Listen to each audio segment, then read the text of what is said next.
Alright, what's up everybody? This is A7X Fan Ben, and this is going to be a video about making a 40-point competitive fleet. It's not going to be the most competitive, but I got some ideas I want to try out. You may have seen my American Pirates 2.0 video, and this is going to be where I make the fleet that opposes that fleet. So this one's going to be from scratch. It's not going to be a modified version of an old fleet. And I'm kind of thinking Spanish. So obviously the Americans and Pirates are in the other fleet, so I'm going to kind of try to avoid those factions as much as possible. I will say I'm not making a fleet to counter the AP2 fleet. It's not a counter fleet. It's just a general competitive fleet. So got this tin, it says want to use. So these are, not all of these are unpunched, but a lot of these are like punched ships that I haven't used yet in my non-New York collection, which used to be the Washington collection. Now it's Nevada. And, so I got some interesting ideas. So I'm going to kind of start Spanish and kind of go from there. I don't think there's going to be much in here that I want. So yeah, I'm only seeing Diario and then the native canoes, which I might use, but I don't think so. So yeah, so probably nothing from that tin. I just wanted to open that. This is like really unstructured, so it's just going to be kind of from scratch, which is kind of the point, I guess. So now this is the play deck plates tin. So this has a ton of them. These are all punched. At least they should be. So I'm going to check out the Spanish section here. I'm just going to yank out all their deck plates. I don't think it's going to be Spanish only, but I'll get to that soon. I kind of want it to be, but I don't think it's going to be competitive enough without kind of adding some other stuff. So I'll see what I can do though. Maybe I can make something work with a crew setup I've never tried before. But anyway, there's more Spanish deck plates in here than I thought. And then we're just gonna kind of turn that sideways, and that should be good enough for now. I've got my named crew binder for when I need it later, if I need it. And so I'm just gonna be honest, I've thought about the soul. So I'm just gonna get straight to the point here. So the UPS strategy usually uses Captain Jack Sparrow, number 058 from the Caribbean set. And he's got this ability that this ship has. This is also an ability that appears on USS Morning Star, Fire and Steel limited edition. It says when the ship is given an explore action, you can swap a treasure on the island for crew on any friendly ship. So this is the core of the universal pirate shipping strategy, which Darren pioneered. I believe he was the inventor of it, as far as I know. He made some really incredible competitive fleets in miniature trading back in the 2000s, and it's extremely competitive. So usually the most competitive way to do it is to use Captain Jack Sparrow on like Banshee's Cry or Hai Peng. And here the Spanish can kind of pull it off, but it's just harder because this ship is slow, and they don't have like the named crew and cheap options that the pirates have. But I think American Pirates 2 is not like quite on par with UPS usually. At least I don't think so. I haven't tested that one yet, but still. So I don't know if this fleet might be less competitive than AP2s, I would guess, but it is going to use the UPS strategy of some kind. So I think it might be able to hold its own. We'll see. I just kind of want to try it out. So, and I'm not desperate to make the fleets like super equal. I mean, it's just kind of, I won't have used either fleet going to the game. So I don't know what's going to happen. Maybe it'll be a blowout, but who cares? So Soul is going to be she's going to be the main ship here. So I'm trying to make like a new Spanish UPS competitive variant.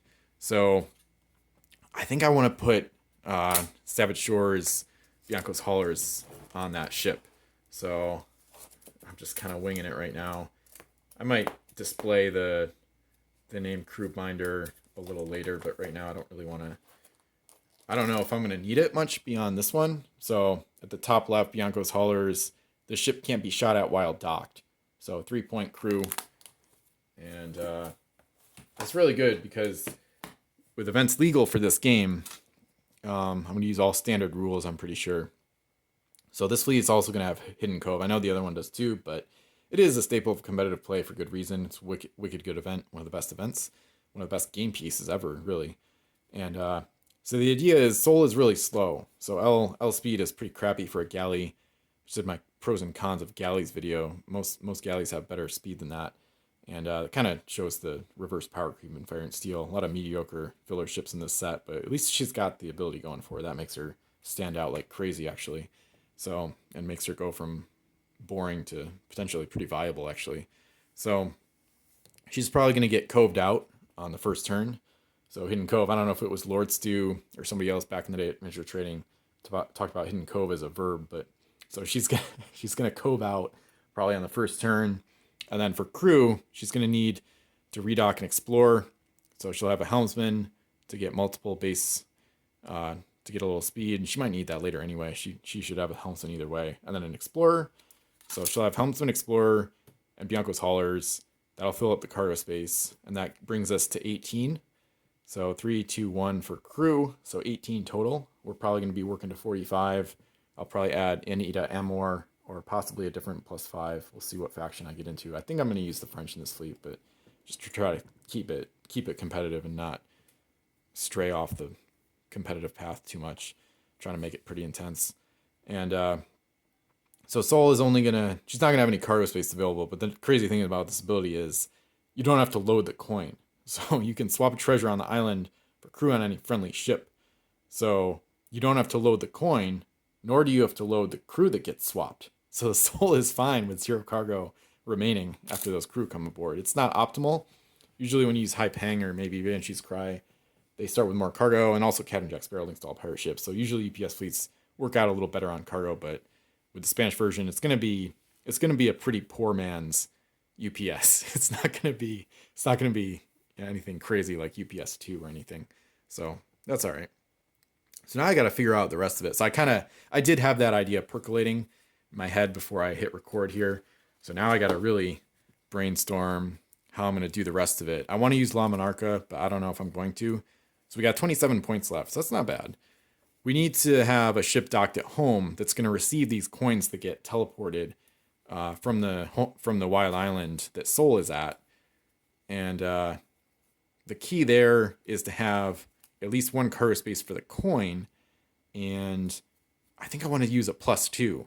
So when I was thinking about this fleet, I was thinking about maybe going with kind of a somewhat generic Spanish competitive fleet where you use like +2 gold abilities and like some treasure galleons or fast runners. Like I was thinking about Dominic Frida from Rise of the Fiends, the one that gives +2 gold on La Monarca. And I might still do that, but I think I want to have the teleported coins get +2. So I think that's really going to help this fleet be more competitive.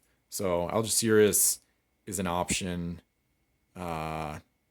because of Master Bianco, but I don't know if I want to do that. So that's an interesting idea. I could put Master Bianco from Spanish Main on this ship. She has 2, then she'd have 2 cargo.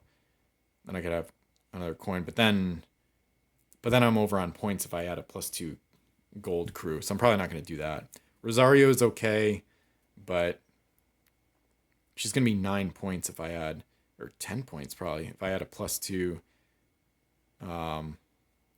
gold crew. So that's not the best option. The really easy workaround is to just go straight to the French and add Coeur du Lion. I kind of don't want to do that, but it's kind of hard not to. I'm going to make fleets in 2024 that are kind of off the beaten path on purpose, but this is just not that video. This is not that fleet because it's supposed to be competitive, so you can't feel bad about using, Hidden Cove and this ship, basically. So what I would add here is Maurice Aristide, the French crew that gives +2 gold. And then pretty sure he's 3 points, so you'd have to add Princess Vowels as well, who's, what's her face? Auri Aura, the princess from South China Seas that allows you to exceed the point total of a ship. Or crew costs no points. They still count against the build total, of course. Always have to add that caveat so people don't get too confused. You can't exceed the build total. And then this ship will be well equipped at only 5 points. That's the other thing, it'll save points. Only 5 points total. This thing will be able to receive a coin from Sol, hopefully on the first turn, and then unload it at home with +2 gold. So what I like about how this is turning out, there's pros and cons. So what I like about it is it's not taking up that many points. We have 18, and we only added, assuming I do this, that's only 5 more points added. So we're only at 23. So that's pretty good. The con is that Sol doesn't have a source of extra actions, which I don't know if I'm going to do anything about it. I think I might just leave her and just kind of optimize the rest of the fleet with other ships. I don't really want to go with like a complete total UPS focus. So I was 100% focused on the UPS aspect, which is probably more competitive, I'll be honest. It's probably best to focus on that. But if I focus on that completely, I'll just do the basic like Micron on Patagonia with Robinson for 10 points, then Soul can get a double action every turn. But I don't really want to go that route. I've done that a lot. And I think I'll change it up a little bit from that, at least a little bit. So I'm just going to kind of scroll through my deck plates here. This is not like all the Spanish ships in the game or anything, obviously. This is kind of what I have available and punched and ready to go in short order. Picador is cheap. I'm thinking about like a home island ship to offload the gold. So she could be there with Dominic Frida from Rise of the Fiends and for 9 points or whatever. And unload a coin from Soul. It would keep it Spanish, but then that's another 4 points compared to this setup here. So I'll probably keep with Franco-Spanish. I've always loved Franco-Spanish Alliance because they were together at the Battle of Trafalgar in 1805 and sometimes fought against the British together. So it's just a historical alliance that I never really shy away from it. There's other alliances that I kind of avoid on purpose, like Anglo-American is a little awkward because in the Age of Sail, we were fighting them. So it's kind of strange to see it. Or like Cursed French might be a little strange. This, it's kind of faction synergy is a thing. So Cursed Pirates is kind of an obvious, easy one to do. But anyway, I'm getting off topic. So Algeciras, we said, is not going to be able to get the +2 gold crew. If you add the +1 cargo, you can't add anything else. Canoes, I like the idea of Canoes getting a coin from Soul, but I don't think that's going to work. It's going to take them too long to get home. It's not going to be a fast enough strategy. So I've loved flotillas too. So I think I might just go Monarcha with a flotilla. And then I have a little bit of flexibility. If for some reason this fleet wants to use Hidden Cove on Monarcha on the first round, maybe they go second and there's a gunship sitting in an enemy at a wild island, I should say, and they want to slam them, they could maybe Hidden Cove out Monarcha. Oh, actually, I'll have to look up if the flotilla would go with the ship. I think it might not. So whatever. But either way, I might do Monarcha with a flotilla like Diablo or Armada getting towed behind it, but we'll see. So let me figure out how I want to do this. Let me just look up Dominic Frida. So yeah, I kind of want to have another +2 crew in the fleet because that would also give me flexibility. The problem is I'm not going to have any firepower, and I still need to add a +5 crew. So it's getting kind of tight, actually. So 18 and 5 is 23. So I have 22 points left. So if I do this with Frida, I'd only have 10 points left. And that's assuming I fit in a +5 somewhere. I'd love to add Desissy, the French +5 to Coeur, but then she's not going to have any cargo. She already has Princess Vowels to allow Aristide aboard. So she's down to 1 cargo. So he's not going to, Sissy's not going to fit on Coeur. So I'll probably have to add Anita Amor on another ship.